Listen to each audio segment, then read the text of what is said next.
توی این ویدیو من و آموگوس قصد داریم که 3 تا تغییر جدیدی که توی آپدیت 1.21 رخ داده رو به شما توضیح بدیم و اطلاعات کاملتری رو راجعش بهتون ارائه بدیم و حتما تا آخر ویدیو همراهمون باشید. بچه‌ها ما یه ویدیو تقریبا ضبط کردیم چند هفته پیش در مورد آپدیت 1.21 و یه سری اطلاعات دادیم که خیلی کامل نشده بودن و اون موقع وینچارج به نسخه بتا بدراک اضافه نشده بود، ولی خب حالا ما وینچارج داریم و اگه نمیدونید وینچارج چیه، یه چیزی مثل تقریبا فایربال، ولی خب وقتی اصابت میکنه نه قدرت تخریب داره نه قدرت دمیج داره و فقط از مابش که چیز بشه، از مابش که پرتاب بشه قدرت دمیج به پلیر رو داره و حتی توی این دیسپنسر هم قابلیت پرتاب داره مثل حالا ترقه و فشفش و این حرفا و یه قابلیت خیلی جالب داره که زیر پاتون بذارید دقیقاً مثل فایربال قدرت پرش بهتون میده که باز میگم بدون دمیج خودش خیلی خوبه توی بدوارزا، اسکای وارزا، مینی گیم های ماینکرافت مخصوصا پارکور مطمئنم به شدت کاربرد داره و مپسازا به راحتی ازش نمیگذرن و خیلی هم میشه ازش استفاده کرد. یه قابلیت دیگه هم داره، میتونید شما کنترل از راه دور کنید. مثلا مانو باید تو الان این درو بزن، این در بزنم؟ نه با وینچارج بزنش. این در با وینچارج میزنم. خب اوکی، یه سیستم فکر کنم رزिस्टنس درست کردی. چه اتفاقی افتاد؟ الان در باز شد دیگه. این از این صورت، آره از این صورت، از این لازم میشه بهش نگاه کرد. قابلیت کنترل از راه دور داره. حالا بذار ببینم پلیتو میشه زد یا نه. پلیتو هم میشه زد. آره پلیتو میشه زد. 100% پنجره هم میشه باز کرد. این خیلی چیز جالبیه. حتی توی حوزه رزिस्टنس هم کاربرد داره. من خودم این ویرچارج رو خیلی دوست دارم چون میشه خیلی ازش توی مپا استفاده کرد و خیلی هم چیز خفنیه چون قدرت تخریب نداره و بهتره.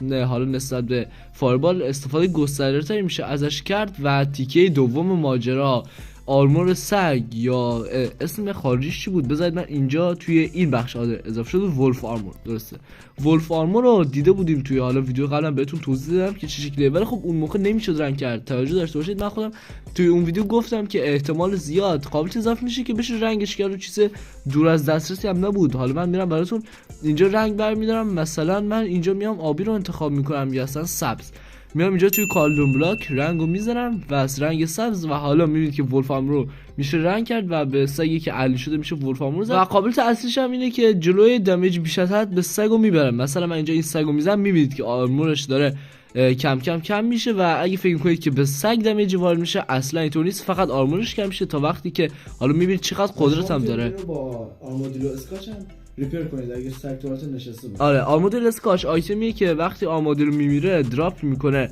و وقتی سگ تو آلت نشسته باشه آموکس گفت میشه ریپیرش کرد. آموکس حالا بیا به بچه نشون میده. الان میبینید که روی این سگ یه سری خش و برآمدگی روی ولف آرمورش، ولی خب وقتی آموکس آرمادیلو اسکاچو میزنه که این آیتم هست به راحتی دوباره ریپیر میشه و اینم از این طور هم میشه ریپیرش کرد. خیلی چیز جالبه، تقریبا مثل آیرون گولم که بازم میشه حالا از دستش نداد. و تیکه یه چیز جالب دیگه در مورد رنگ کردن این آرمادی رو، مثلا من این آرمور سگو میبرم توی کرافتینگ تیبل رو میذارمش وسط، یه سری رنگ دیگه هم برمیدارم مثل لباس تقریبا. حالا مثلا من اینجا قرمز، نارنجی، آبی و مثلا سیاه رو برمیدارم.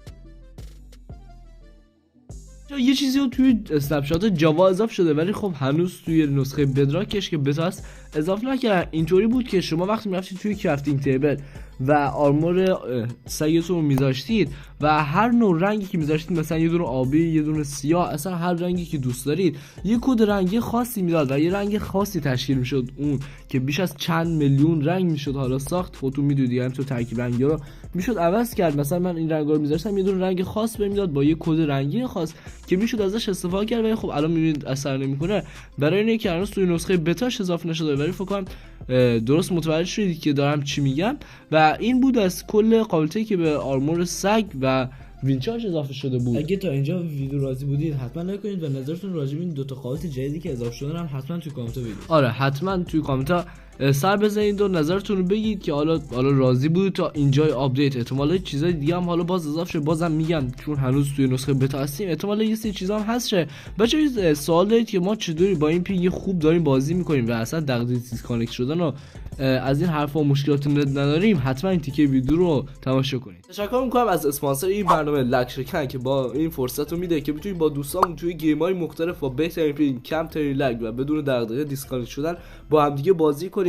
و اشتراک 3 روزشون هم میتونید توی گیفت کارتایی که توی کانال تلگرام قرار میدیم بگیرید و استفاده کنید. و همچنین میتونید توی برنامهشون اکانت اسپاتیفای بگیرید، اکانت چت جی پی تی بگیرید، یو سی پابجی بخرید و جیم فری فایر هم برای خودتون بخرید که از اونجا هم تخفیفاشو توی کانال تلگرام میذارید، میتونید گیفت کارتاشو بردارید و بیاید اینجا استفاده کنید و لینک دانلود برنامه توی دیسکریپشن گذاشته از مارکت، میتونید برید اونجا دانلود کنید. تشکر میکنم باز ازشون. بریم سراغ ادامه دیدن ویدیو. این شما و اینم ما به جدید باگ که یه نوع اسکلتونه و یه دونه زامبی مرده است که یه دونه چیز داره، تیرکمون دستش داره، حالا مثل اسکلتون، فقط تکسچرش یه ذره فرق میکنه که توی بایمای منگروو هم هست. و اگه اطلاع داشته باشید هم میدونید که خرچنگ که قرار بود حالا جز رأیی بود اگه اضافه شد قرار بود به منگروو اضافه شه، ولی خب حالا باگ داریم که منگروو اضافه شده و همونطور که میبینید داره تیر میزنه با آموگوس، تیراش هم سمیه. چرا پویزنه؟ چرا پوشن بده؟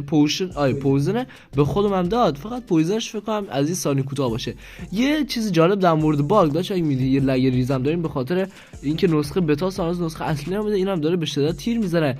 این باگ ما چیز میکنه، هدفگیریش یه ذره ضعیف‌تره نسبت به اسکلتون، ولی فکر کنم زودتر تیر بزنه یا که داره. نه یکم دیرتره ولی تیرش پویزن داره، جونتو راحت کم میکنه. آره جونتو راحت کم میکنه، ولی خب هدفگیریش هم نسبت به اسکلتون و تایم تیر زدنش دیرتره، ولی خب حالا تاثیرگذاریشو دمیجی که بهتون میده بیشتره.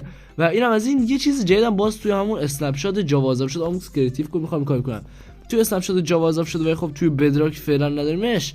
اینه که با دوست باگ ما یه قابلیت جالب که داره، حالا میام بهتون نشون میدم. من دنبال شیرز هستم اینجا. آره شیرز اینجاست. شیرز رو برداریم. باگ ما کجا رفت؟ باگ اونجاست. آره بریم بالا سر باگ، همونطور که خودتون میدید. بذارید یکی دیگه اینجا اسپان کنم. باگ رو همونطور که بالا سرش میبینید بذارید بره زیر درخت چیزی، دو تا قارچ باید اون بالا باشه که حالا این دوستمون هم نمیره زیر سایه‌ای که ما بهتون راحت. آره اینجا خودتون میبینید از این قارچای ماشومی است که دو ناس، یکیش قوی یکیش هم قرمز. الان که میبینید با کلش چسبیده جزء تکسچر باحالی هم داره. ولی خب توی اسنپ شات جدیدی که دادن با این شیرزه میشه زد روی باگ و اون دوتا قارچی که بالا سرش سه‌بعدی شده میشه دراپ برشون داشت و به راحتی میشه کسایی که رو فارم ساز هستن فارم قارچ ساخت و خیلی چیز جالبی. ما توی 1.21 باید انتظار فارم قارچ هم داشته باشیم. و یه چیز گفتن آمودوری که خودش مال ساوانا بود، اینم که برای بایوم منگروو، فقط پنگوان بود که برای بایومای صخره‌ای و کنار دریا بود. احتمالم شاید داشته باشه که یه دونه مابم از اونجا بیاد، یا احتمال داره خود چیز برگرده، خود پنگوان برگرده که من خودم خیلی دوست دارم پنگوان برگرده. ماب باحال و نازی بود. در مورد این ترایل والتا هم بهتون گفتیم توی ویدیو قبل، حتما میتونید بعد این ویدیو ببینید روی صفحه میاد. این هم آیتمایی بود که حالا به من میده اطلاعات کامل بهش دادیم. چه جالب اینجا خودش هم زره رو پوشید و این از این هم بود آیتمایی که میداد.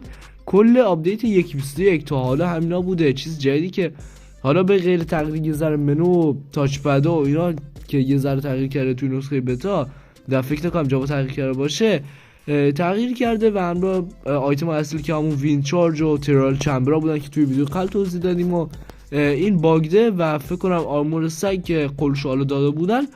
و من خودم بخوام به شخصه بگم از این آپدیت واقعا راضی هستم، در مقابل آپدیت 1.20 که یه چیز شاهکار، خیلی آیتم اضافه شده، ماب اضافه شده و میگم که من که راضیم. و شما هم اگه گفتم که نظرتون راجبه این آپدیت حتما توی کامنت بگید تا راضی بودید یا نه. و یه ویدیو خفن میاد روی صفحه که همون در مورد آپدیت 1.21 که تا حالا چیا اضافه شده و تا یه ویدیو دیگه میبرم تون. فعلا خداحافظ.